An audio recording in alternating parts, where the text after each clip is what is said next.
Welcome back दोस्तों, कैसे हो आप लोग। तो मूवी का नाम है वक चिन्ना विरामम। इसका मतलब है एक छोटा सा ब्रेक, एक छोटा सा विश्राम, और एक तेलुगु लैंग्वेज मूवी है। और ये मूवी आहा प्लेटफॉर्म में इसी साल रिलीज हुई थी। मूवी के बारे में बताया जाए तो मूवी सिर्फ 1.5 घंटे की है, और मुझे पूछा जाए तो ये ड्यूरेशन भी बहुत ज्यादा है। मतलब इस मूवी में अनवांटेड सीन्स को कट कर दिया जाए तो मूवी सिर्फ 1 घंटे की बचती है। और इस 1.5 घंटे की मूवी में सारा सब कुछ मसाला है। मतलब इस मूवी में थ्रिलर है, सस्पेंस है, क्राइम है, ड्रामा है, लव है, कॉमेडी है। ओवरऑल से दमदार मूवी है। तो इस 1.5 घंटे की मूवी मुझे फुल ऑफ फन लगी, लेकिन बीच बीच में कुछ बोरिंग सीन्स ऐड किया है, वो मुझे बिल्कुल भी पसंद नहीं आया। तो खैर चलिए बिना टाइम वेस्ट किए लेट्स गेट स्टार्ट। मूवी के शुरुआत में ही एक आदमी को दिखाया जाता है जो अपनी कार में कहीं पर जा रहा होता है, और इसका नाम है बुझता हुआ दीपक। और ये एक बिजनेसमैन है और इसका एक फूड का बिजनेस है। दूसरे ही सीन में एक और आदमी को दिखाया जाता है और इसका नाम है गुंडा भाई साहब। और ये गुंडा भाई साहब दीपक के घर के बाहर किसी का वेट कर रहा होता है, और इस गुंडे भाई साहब के पास एक गन भी होती है कि तभी इसको एक कॉल आता है, और ये आदमी कॉल में ये कहता है कि वो दीपक के घर के बाहर है। तो यहाँ पर दीपक जब अपनी कार में जा रहा होता है तो इसको एक फोन आता है, और फोन करने वाला दीपक को कहता है अगर तुम टाइम पे नहीं पहुँचे तो तुम्हें पता है ना तुम्हारी बीवी प्रेग्नेंट है और मेरा आदमी तुम्हारे घर के बाहर है, किसी भी तरह की ऊंच नीच मत करना। ऐसा कहने के बाद वो आदमी अपना फोन कट कर देता है। तो दीपक विक्रांत को कॉल करता है हेल्प मांगने के लिए,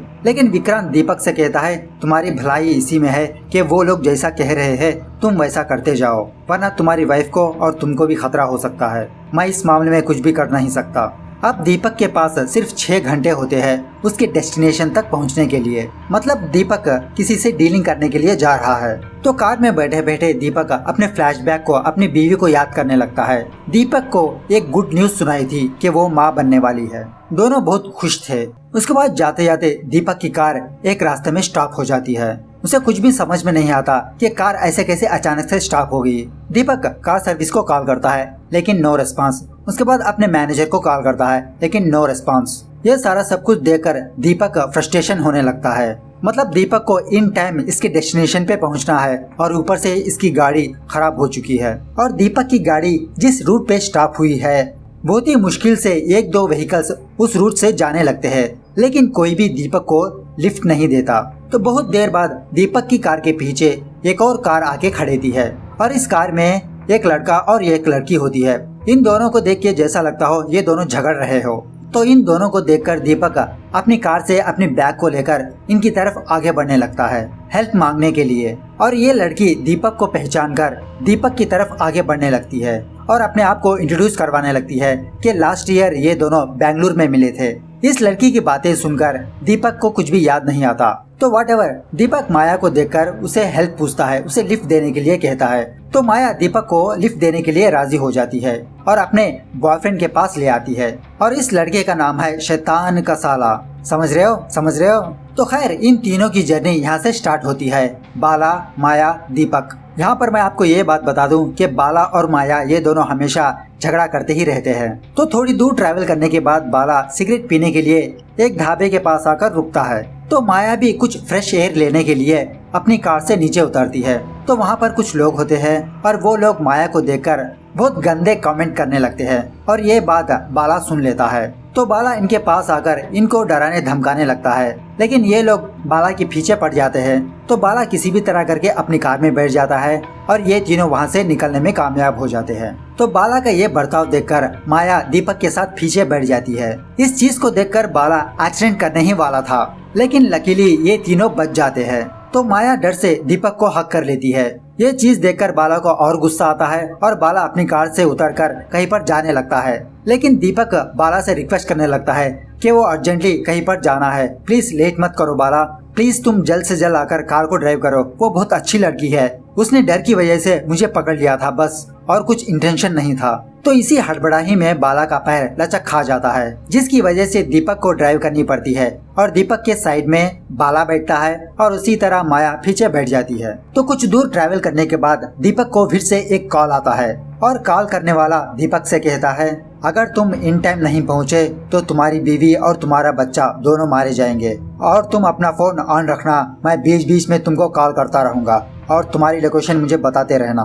तो इसी तरह जाते जाते बाला माया से एप्पल काटने के लिए कहता है। माया एप्पल को काट के एक एक पीस बांट लेते हैं। तो फिर से बाला और माया ये दोनों झगड़ने लगते हैं और इस बार माया को बहुत गुस्सा आकर उसी नाइफ से अपने हाथ की नस काट लेती है। WTF मैन, मतलब दीपक को यहाँ पर अर्जेंटली जाना होता है और ऊपर से ये खटारी कार और उसके ऊपर से माया ने अपनी हाथ की नस काट ली। मतलब एक और प्रॉब्लम कि तभी एक पुलिस वाला अपने हाथ में गन लेकर इनकी कार के सामने आ जाता है। मतलब एक और प्रॉब्लम, इस पुलिस वाले को देखकर इन दोनों के पसीने छूटने लगते हैं। मतलब पीछे माया, सामने पुलिस और उसी तरह एक तरफ दीपक की वाइफ समीरा।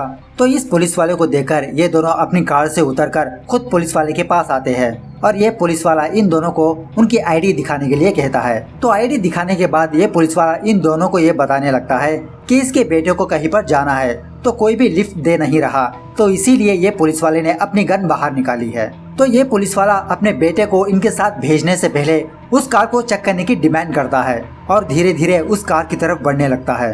तो पुलिस को अपनी कार की तरफ बढ़ता हुआ देखकर बाला फिट्स की एक्टिंग करने लगता है और ये पुलिस वाला बाला की जान बचाने के लिए कुछ चाबियां इसके हाथ में रख देता है। तो यही मौके का फायदा उठाकर दीपक और बाला ये दोनों वहां से निकल जाते हैं। तो कुछ दूर आने के बाद बाला दीपक से कहता है कि माया को यहीं पर छोड़ के हम चले जाते हैं, अगर किसी ने इनको देख लिया तो बहुत प्रॉब्लम हो सकती है। दीपक बाला को ऐसा करने से मना करते रहता है। ऑफ कोर्स एक लड़की है, बीच रास्ते में ऐसे कैसे छोड़ के जा सकते हैं। तो फिर से वो पुलिस वाला बाइक में इनकी कार को चेस करने लगता है। दीपक और बाला उस पुलिस वाले को देखकर अपनी कार की स्पीड बढ़ाने लगते हैं, लेकिन बाद में पता चलता है कि ये पुलिस वाला उसकी कीस वापस लेने के लिए आया है। था इसकी जात करना मारूं। तो खैर वो पुलिस वाला अपने कीस लेकर वहाँ से चला जाता है और इसी तरह ये दोनों अपनी जर्नी कंटिन्यू करने लगते हैं। लेकिन पीछे माया के हाथ से बहुत खून बहने लगता है। तो बाला अपनी जेब से कर्चीफ निकालकर माया के हाथ को बांध देता है। तो कुछ दूर आने के बाद बाला दीपक को एक शॉर्टकट रास्ता बताने लगता है, एक अच्छा रास्ता। तो जब ये दोनों इस रूट से जा रहे होते हैं तो बाला को शक होता है कि ये रूट सही है या गलत है। तो सेम उसी वक्त रास्ते पर एक बूढ़ा आदमी जा रहा होता है। यही बात कंफर्म करने के लिए बाला इस बूढ़े आदमी से ये रास्ता कहाँ पर जाता है ये पूछता है। तो ये बूढ़ा आदमी बाला से कहता है, हाँ ये सही रास्ता है, लेकिन बेटा एक बात याद रखना, कभी भी तुम अपने गाड़ी से नीचे उतरना मत, वरना तुम चले ही जाओगे। तो थोड़ी दूर जाने के बाद इन दोनों को एक लड़की दिखती है जो 20 रास्ते से जा रही होती है। जब ये दोनों इस लड़की के पास जाते हैं तो वो देखते हैं कि वो लड़की और कोई नहीं माया होती है और ये दोनों उस लड़की को देखकर समझते हैं ये माया का भूत है और फौरन अपने कार में जाके बैठ जाते हैं और देखते ही देखते इधर उधर से कई सारे भूत आने लगते हैं और धीरे धीरे इनकी कार की तरफ आगे बढ़ने लगते हैं। तो ये सारा सब कुछ माहौल देखकर दीपक को कुछ भी समझ में नहीं आता। तो खैर फिर से ये दोनों उसी रास्ते से वापस आते हैं, मतलब ये दोनों फिर से मेन रोड को ज्वाइन कर लेते हैं। तो थोड़ी दूर ट्रैवल करने के बाद ये दोनों एक हॉस्पिटल आते हैं, मतलब माया का इलाज करवाने के लिए। और इस सारे झंझटों में दीपक का टाइम बहुत वेस्ट हो रहा है। जब बाला, माया और दीपक ये तीनों हॉस्पिटल में अंदर जाते हैं तो बाहर उसी वक्त एक कार आती है और उस कार से एक आदमी उतरकर बाला की कार के पास आता है और दीपक की बैग को लेकर वहाँ से चला जाता है और दीपक की बैग में बहुत सारा पैसा होता है। तो इसी दरमियान में एक फ्लैशबैक देखने को मिलती है। तो एक दिन दीपक बिजनेस के सिलसिले में विक्रांत नाम के एक शख्स को अपने घर इनवाइट करता है और विक्रांत के पास बिजनेस ग्रो करने का एक जबरदस्त आइडिया है। तो समीरा दीपक की सोलमेट ही नहीं उसकी बिजनेस पार्टनर भी है। तो देखते ही देखते विक्रांत अपनी जेब से एक छोटी सी बोतल निकालकर टेबल पर रखता है और इन दोनों को समझाने लगता है, अगर किसी भी खाने में इस चीज को मिला दिया तो कस्टमर्स खुद ब खुद हमारे पास चले आएंगे और ये चीज मैंने यूएस में ट्राई की है और मेरा बिजनेस 40 गुना बढ़ गया था। मतलब सिंपल से बताया जाए तो विक्रांत खाने में या दूध के पैकेट्स में इस ड्रग्स को मिलाने की बात कर रहा है। ये बात सुनने की देरी समीरा वहाँ से उठ के साइड में आ जाती है। तो दीपक कहता है, मुझे पता नहीं था समीरा ये आदमी ऐसे टाइप का है, मैं कुछ और ही सोच रहा था, लेकिन ये आदमी कुछ और ही निकला। एनीवे मैं उसे मना कर देता हूँ। लेकिन अनफॉर्चुनेटली दीपक इस मामले में फंस चुका है। तो यहाँ पर प्रेजेंट डे पर बाला दीपक के पास आकर कहता है, भाई तुम्हें कहीं पर अर्जेंट जाना है ना, मेरी गाड़ी लेके जाओ, मैं माया का ख्याल रखूंगा। तो ये बात सुनने की देरी दीपक बाला की कार को लेकर वहाँ से चला जाता है। तो उसके बाद हमको ये बात पता चलती है कि ये सारा सब कुछ एक नाटक है। मतलब माया ने अपनी नस काटी ही नहीं थी, वो बस एक पेंटिंग था। और जो आदमी दीपक का बैग ले गया है ना, वो आदमी भी इन्हीं का गैंग का है। उसके बाद यहाँ पर एक और ट्विस्ट आता है। बाला समीरा को कॉल करता है और बताता है मैम आपका काम हो गया। तो फिर से हमको एक और बात पता चलती है, जो दीपक को कॉल कर रहा था और कोई नहीं, समीरा का आदमी ही था, जो फिलहाल समीरा के कमरे में है। और ये आदमी और कोई नहीं, एक पुलिस वाला होता है। तो ये पुलिस वाला समीरा से असली स्टोरी क्या है वो पूछने लगता है। तो समीरा इस इंस्पेक्टर को अपनी स्टोरी बताने लगती है। मतलब जब विक्रांत दीपक के पास आया था डील करने के लिए, तो उस वक्त दीपक उसको इनकार कर दिया था। लेकिन बाद में समीरा को पता चलता है कि दीपक ने विक्रांत से हाथ मिलाया है और चोरी चुपके दीपक विक्रांत से मिला भी करता था। और उसी तरह दीपक ने 3 करोड़ का लोन लिया है। और ये बात दीपक के मैनेजर से समीरा को पता चलती है। तो अपने हस्बैंड को रास्ते पे लाने के लिए समीरा अपने फ्रेंड के हस्बैंड को कांटेक्ट करती है।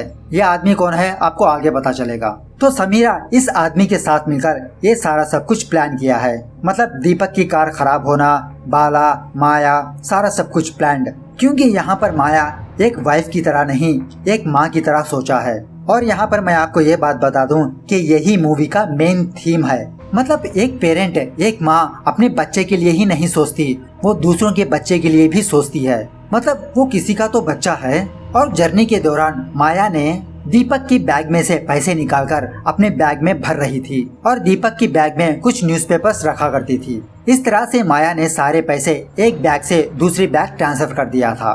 और वो भूतों के बारे में बात करे तो वो सारे सब कुछ एक्टर्स है और वो सारे लोग बाला और माया के आदमी होते हैं। और उसी तरह समीरा के प्लान के मुताबिक समीरा का आदमी हॉस्पिटल के पास आकर उस बैग को हासिल कर लेता है। बेचारे दीपक को ये कुछ भी पता नहीं होता, ये समझता है कि इसकी बीवी की जान खतरे में है। तो खैर फाइनली दीपक एक जगह पर आ जाता है जिस जगह पर डीलिंग होने वाली है। यहाँ पर दीपक के साथ कुछ और लोग भी मौजूद होते हैं जो दीपक पर नजरें रखे हुए रहते हैं। और इसी में से कुछ पुलिस वाले भी होते हैं।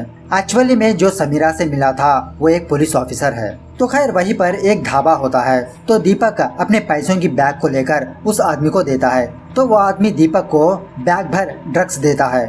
तो बाद में पता चलता है कि उस बैग में पैसे नहीं बल्कि न्यूज़पेपर्स मौजूद है। देखते ही देखते वहाँ पर फायरिंग होना शुरू होती है। मतलब एक तरफ पुलिस वाले होते हैं और दूसरी तरफ विक्रांत के आदमी होते हैं। तो इसी फायरिंग में दीपक के हाथ में एक गोली लग जाती है। यहाँ पर जो आदमी दीपक के घर के बाहर था वो दीपक के घर के अंदर एंटर हो जाता है और समीरा के साथ एक पुलिस वाला होता है, उसे घायल कर देता है और समीरा के पीछे लग जाता है, उसे इधर उधर ढूंढने लगता है। तो खैर जो आदमी हॉस्पिटल के पास से पैसे ले गया था वो आदमी और समीरा ये दोनों इस विलेन को मार देते हैं। और ये विलेन ऑफ कोर्स विक्रांत का आदमी होता है। तो यहाँ पर दीपक अपनी जान बचाने के लिए अपने कार के पास आकर बैठ जाता है। तो थोड़ी ही देर में सुबह हो जाती है और वहाँ पर कई सारे लाशें मौजूद होते हैं जो फायरिंग के दौरान मर चुके हैं। उसके बाद ये पुलिस वाला दीपक को अपने साथ ले जाता है।